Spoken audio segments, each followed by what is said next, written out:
काबिल एहतराम लख इज्जत सोने सोबन वारा जनाब मोहतरम एसीपी मोहम्मद शरीफ कलोड़ो ऐं पिंडालम सभी मौजूद मेहमान के दिलनि जे गहराइनि सां भली कार। लफ्ज़नि जी आहे पंहिंजी खुशबू, जज्बनि जी आहे पंहिंजी खुशबू। हिते हर को आहे मोतीअ जो दाणो, पर टोपी अजरक वारनि जी आहे पंहिंजी खुशबू। साईं मुंहिंजा मौजूद सामीन, मुंहिंजी सिंध जी सकाफ़त मुक़दस सकाफ़त आहे, जंहिंजे ॼाण लाइ मां के हथ ॿधी अर्ज़ु थो कयां, थोरो गौर सां ॿुधंदा तव्हांजो एहसान थींदो।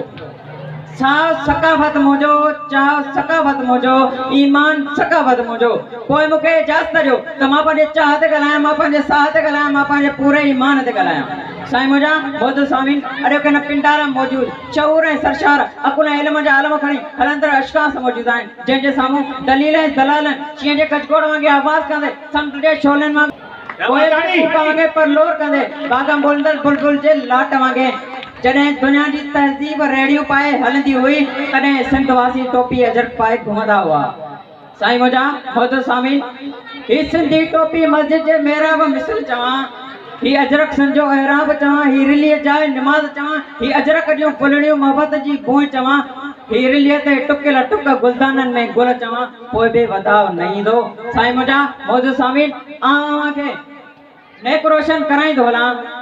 सिंधुड़ी भी हिते, मुंहिंजी जिंदड़ी भी हिते, सुठो सरोली भी हिते, पहाका परोली भी हिते, समुंड ऐं सिंधू भी हिते, गैरतमंद जिंदू भी हिते, पलो पल जे भी हिते, रूह रलिजे भी हिते, सरे साग भी हिते, मुंहुं ऐं मकड़ीअ जो माग भी हिते।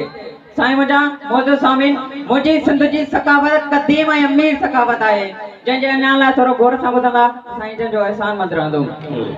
छो त हिते मन खे मोहींदड़ चंग चिकंदर भी आहे, हिते सुरीलो सुरंदर सुंदर भी आहे, हिते तंद सां परचल तंदूरो तंद भी आहे, हिते होंचो ऐं होमो जो हंध भी आहे, हिते चांडियो जलाल भी आहे, हिते मुरलीअ जो कमाल भी आहे, हिते सुख सां मिलण भी आहे, हुते फ़क़ीर अलण भी आहे। साईं मुंहिंजा मौजूद सामीन, जिते मरसूं मरसूं पर सिंध न ॾिसूं, होंचो जो ललकार भी आहे। आख़िर में शेर चई पंहिंजी जॻह वठंदो, कल सिंध तोखे पनाह ॾिनी, अॼु सिंध विराइण चाहीं थो, कल सिंध तोखे पनाह ॾिनी, अॼु सिंध विराइण चाहीं थो, तूं सीनू चीरे सिंधूअ जो नओं सूबो बनाइण चाहीं थो।